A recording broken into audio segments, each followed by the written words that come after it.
تین دعائیں ایسی ہیں جن کو پڑھنا اپنی زندگی کا معمول بنائیں۔ ان کے فوائد، ان کے فضائل، ان کی برکات اور ان کے کمالات زندگی میں بہت زیادہ ضروری ہیں، اور آج کے فتنوں کے دور میں ان کی برکات ہماری زندگی کی، ہمارے دن رات کی اشد ضرورت ہے۔ حدیث میں آتا ہے جو شخص نماز فجر کے بعد 3 مرتبہ سبحان اللہ العظیم و بحمدہ پڑھیں، سبحان اللہ العظیم و بحمدہ، سبحان اللہ العظیم و بحمدہ، سبحان اللہ العظیم و بحمدہ، جو پڑھے گا وہ 3 بیماریوں سے محفوظ رہے گا۔ اندھا نہیں ہوگا، کوڑ جلدی بیماریاں نہیں ہوں گی، اس کو جلد کی کوئی بیماری نہیں ہوگی، معذور نہیں ہوگا، فالج نہیں ہوگا۔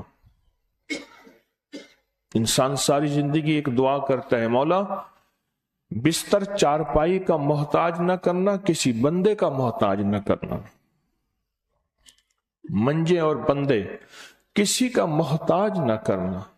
جو شخص فجر کی نماز کے بعد، جیسے کہ تسبیح خانے میں اس کا اہتمام اس لیے کرایا جاتا ہے کہ یہ ہماری طبیعتوں، مزاجوں، بولوں اور جذبوں میں آ جائے، اور ہم اس کو روزانہ پڑھنے والے بن جائیں، اور روزانہ پڑھنا اس کو اپنا معمول بنائیں، سبحان اللہ العظیم و بحمدہ، سبحان اللہ۔ اور ایک اور حدیث میں ہے کہ 2 کلمے ایسے ہیں جو اللہ کو بہت محبوب ہیں، زبان پر ہلکے ہیں، اعمال میں بہت وزنی ہیں، ترازو میں بہت وزنی ہیں، اور وہ 2 کلمے کیا ہیں؟ سبحان اللہ العظیم و بحمدہ۔ اور آقا کا فرمان ہے، جس نے کہا سبحان اللہ العظیم و بحمدہ، اس کے لیے جنت میں کھجور کا ایک درخت لگ گیا، اور جس کے لیے لگا تو پھر وہاں جائے گا، کھائے گا۔ لگا میرے لیے، کھائے کوئی اور۔ سوچیں، جنت میں کھجور کا درخت لگا ہے تو اللہ پاک پھر اپنی رحمت اور قدرت کاملہ سے اس کو بھیجے گا، اور وہ انشاءاللہ کھجور کھائے گا۔ یہ دعا اس لیے پڑھتے ہیں، ایک تو بیماریوں سے حفاظت، اندھے پن سے حفاظت، معذوری سے حفاظت، جلدی بیماریوں سے حفاظت۔ ایک تو اس لیے پڑھتے ہیں، اور ایک اس لیے پڑھتے ہیں کہ اس کے ایک دفعہ پڑھنے سے جنت میں اللہ کھجور کا ایک درخت لگا دیتا ہے۔ اور سنیں، رسول اللہ صلی اللہ تعالی علیہ وسلم نے فرمایا، جو شخص بھی سبحان اللہ العظیم و بحمدہ ایک دن میں 100 مرتبہ پڑھتا ہے تو اللہ اس کے گناہ مٹا دیتے ہیں، چاہے گناہ سمندر کی جھاگ کے برابر کیوں نہ ہو۔ ایک تسبیح جو شخص پڑھتا ہے، رسول اللہ صلی اللہ تعالی علیہ وسلم ایک مرتبہ صحابہ سے فرمایا، آپ نے فرمایا کہ سبحان اللہ العظیم و بحمدہ 100 مرتبہ پڑھو، جس نے 1 مرتبہ پڑھا اس کے لیے 10 نیکیاں لکھی جائیں گی، جس نے 10 مرتبہ پڑھا اس کے لیے 100 نیکیاں لکھی جائیں گی، اور جس نے 100 مرتبہ پڑھا اس کے لیے 1000 نیکیاں لکھی جائیں گی، اور جو زیادہ پڑھے گا اللہ رب العزت اسے زیادہ عطا فرمائیں گے، اور جو اللہ سے بخشش طلب کرے گا تو اللہ ضرور اس کو بخشش عطا فرمائیں گے، اور اللہ اس کو بخش دیں گے۔ ایسی طاقتور دعا ہم روزانہ رمضان میں بھی اور رمضان کے بعد بھی. تو کون سی دعا پڑھنی ہے آج کے بعد؟ سبحان اللہ العظیم و بحمدہ. کیا پڑھنا ہے؟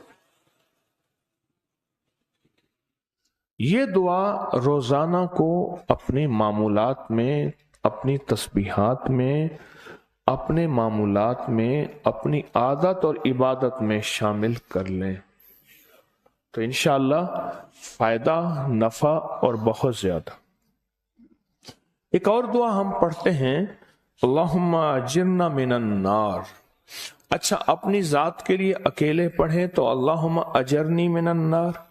اگر مجمع کے لیے اکٹھا پڑھیں تو اللہم اجرنا من النار.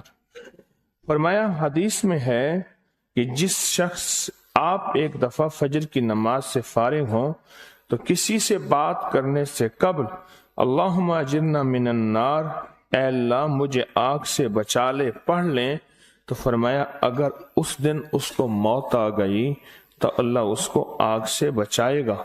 اور جو مغرب کی نماز کے بعد پڑھے گا، مغرب کی نماز کے بعد، تو اللہ پاک اگر اس کو موت آ گئی تو اسی رات اس کو اللہ پاک آگ سے بچائیں گے، آگ سے. اور حدیث میں آتا ہے جب تم فجر کی نماز پڑھو، فارغ ہو جاؤ تو یہ دعا 7 مرتبہ پڑھو. کون سی دعا؟ اللہم اجرنا من النار، اللہم اجرنا من النار، اللہم اجرنا من النار، اللہم اجرنا من النار، اللہم اجرنا من النار، اللہم اجرنا من النار، اللہم اجرنا من النار، اللہم اجرنا من النار، اللہم اجرنا. یہ دعا بخار کا بہت زبردست علاج ہے، جس کو بخار نہ چھوڑتا. یہ دعا ہائی بلڈ پریشر کا زبردست علاج ہے. یہ دعا غصے کا علاج ہے. یہ دعا جس کے اندر وسوسے بہت زیادہ آتے ہوں، منفی وسوسے بہت زیادہ آتے ہوں، جو نیکی سے ہٹاتے ہوں، اس کا علاج ہے. اللہم اجرنا من النار. یہ بہت طاقتور علاج ہے. جس کا بلڈ پریشر ہائی رہتا ہو، جو بہت زیادہ ہر وقت غصے میں رہتا ہو، جس کا جسم بہت گرم رہتا ہو. جیسے رات ایک صاحب کہنے لگے کہ مجھے گرمی میں سے خوف آتا ہے، سردی میں مجھے راحت ملتی ہے. اس کے لیے بہت فائدہ مند ہے. بیماریوں کے لیے بہت فائدہ مند ہے. غصہ زیادہ آتا ہو اس کے لیے